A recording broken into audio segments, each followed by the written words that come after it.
I was 19 years old when the Tiananmen Square protests erupted, and I can still remember the infamous image of the tank man bravely staring down the military tanks with his grocery bags in hand. And I can still remember hearing the news about the thousands of protesters who lost their lives standing up to oppression. Now, on the 35th anniversary of the protests, the Chinese people are still prohibited from talking about Tiananmen and have faced reprisal from recent protests such as the White Paper movement. The Chinese government has cracked down on protesters both here and transnationally, which underscores the very important need for this hearing.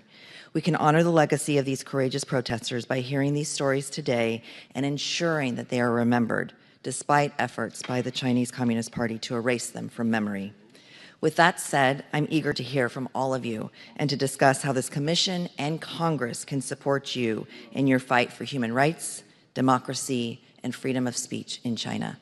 Thank you. I would like to begin by expressing gratitude for the opportunity to testify disguised, even though it will only delay the inevitable police visit to my parents. Director Scott Phillips told me that only I could evaluate whether the cost of testifying is worth it. But however much this cost weighs on me, the cost for my fellow student activists who have already experienced intimidation, harassment, and even physical assault from CCP agent is 10 times greater. And for the record, all the names in my testimony will be aliases. I was born and raised in China. Like many Chinese students my age, I wonder about the conspicuous lack of events depicted between 1970 and 1990 in our history textbook. I only learned about June 4th by reading it on Wikipedia in high school. In 2022, I began an internship in Shanghai with one of China's largest technology conglomerates. Like many young people who grew up, I was ready to bask in and contribute to the economic achievements of my nation. In March, an unexpected citywide lockdown began, and this would subsequently be remembered as one of the largest humanitarian crises in China's COVID response. The lockdown has made me realize that despite economic development, the Chinese Communist Party has not changed, even in 35 years from its totalitarian self. In November of 2022, after I returned to university, the fire in Urumqi sparked a global wave of vigils and protests to commemorate the victims. My friend and I organized a vigil at Columbia in front of the Law Library. We spread the word through social media only one day before the event. But to our surprise, not just 10 or 100, but 300 people showed up that night. The scene reminded me of how Chinese students at Columbia 35 years ago gathered at the very same place to demonstrate solidarity to students on the square. We wanted it to be a peaceful event, but my friend Ava, shortly after delivering her speech, was violently assaulted, struck right on her face for 3 times by an unidentified individual who claimed to be a Columbia student. Later, she turned to the Columbia administration, but no action was taken aside from a suggestion to seek mental health support, not even a campus safety alert. I was in a class on China's foreign policy. There were a few Chinese students whose comments were blatant CCP propaganda, like how the concentration camp does not exist. After the vigil, I was always afraid that those Chinese students would recognize me. I was afraid what happened to Ava at the protest was going to happen to me too, and that Colombia would just do nothing. As China reopened, the momentum of the White Paper protest has died down gradually. My friends and I at Columbia has tried to preserve the spark by continuing to organize events like movie screenings of COVID documentaries and panel discussions. However, we were always plagued by far-reaching transnational repression.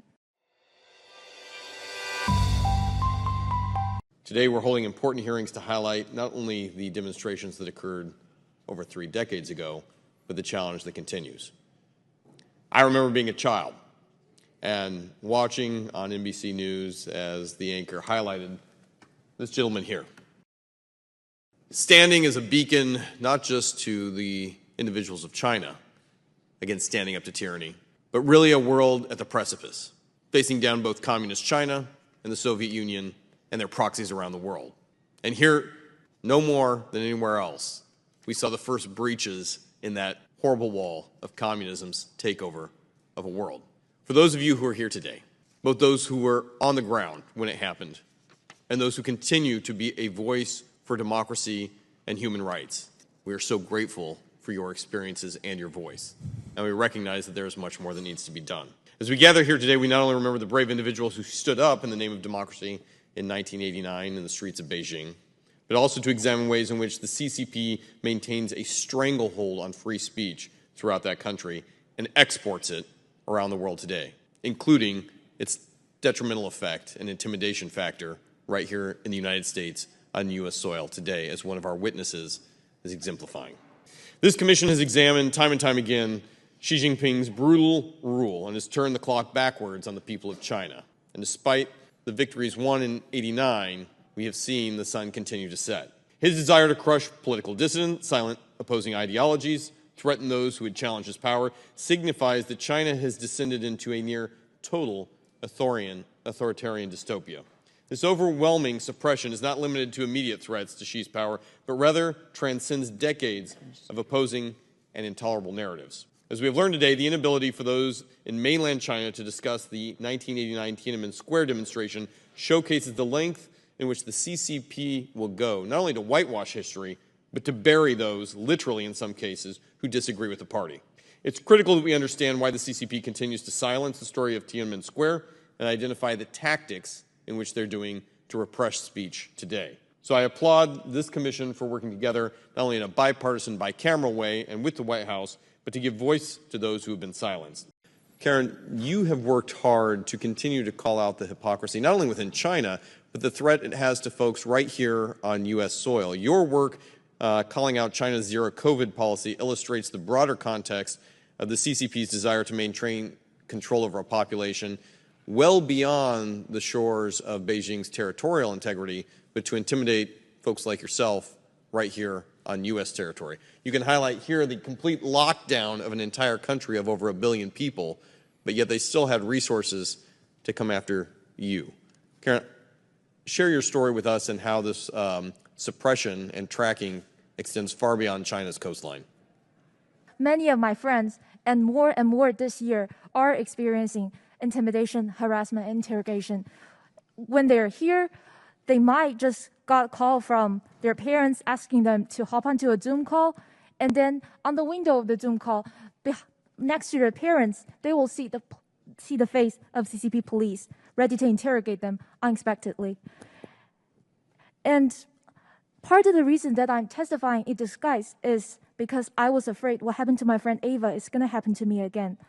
But the larger reason as to why I'm afraid is actually has more to do with not knowing what's going to happen to me. I don't know if I'm going to get punched in the face for 3 times like Ava got tomorrow, or be like the girl from the Berkeley School of Music who received threatening message that her hands is going to get chopped off for just doing the vigil at the school. And in Colombia, a school with massively influential CSSAs and almost 7,000 Chinese students, I think there will always be this feeling of uncertainty as to when and from whom and in what format the retaliation or transnational repression is going to happen. Late in the evening on June 3rd and into June 4th, 1989, the Chinese Communist Party leadership unleashed the People's Liberation Army, the PLA, upon the protesters. They used brute force and legal force against peaceful protest. Guns and tanks crushed innocent civilians, young and old alike. The precise number of casualties to this day is unknown.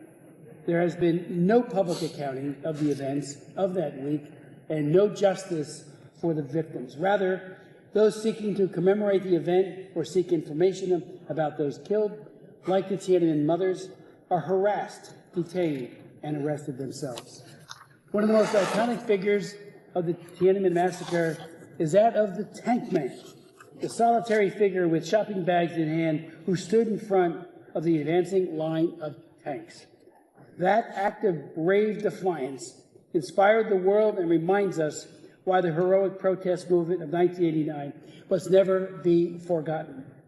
Tiananmen is not simply a past event to study and ponder, but a present reminder that when the Chinese people are free to assemble, to act, and to speak, they demand freedom, democracy, and political reform.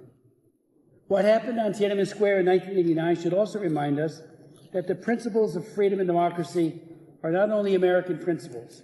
The fundamental human yearning for dignity and liberty is not limited to any one region or country in the world. They are aspirations that transcend countries and culture, and neither tanks nor torture can erase them. Nonetheless, as we look at the China of today, the prospects for greater civil and political rights seem as remote today as they did the day after the tanks rolled through Tiananmen Square. An increasingly aggressive Chinese Communist Party government is more repressive in domestic politics, more mercantilistic in trade and economic policy, increasingly dismissive of international norms, and more assertive in exporting the authoritarian model globally. While repression looks so much different today than it did 35 years ago, the goal remains the same: to preserve the Communist Party's monopoly, an absolute monopoly, on political power through any means possible: state-sponsored indoctrination, a pervasive surveillance state, arbitrary detention, torture, and transnational repression. At this moment in time, the United States and its allies face a systemic challenge from the Chinese Communist government and its authoritarian allies in Russia, Iran, and North Korea. It is a challenge we cannot avoid, and one where promotion of human rights and freedom must be recognized as a strategic advantage against authoritarianism.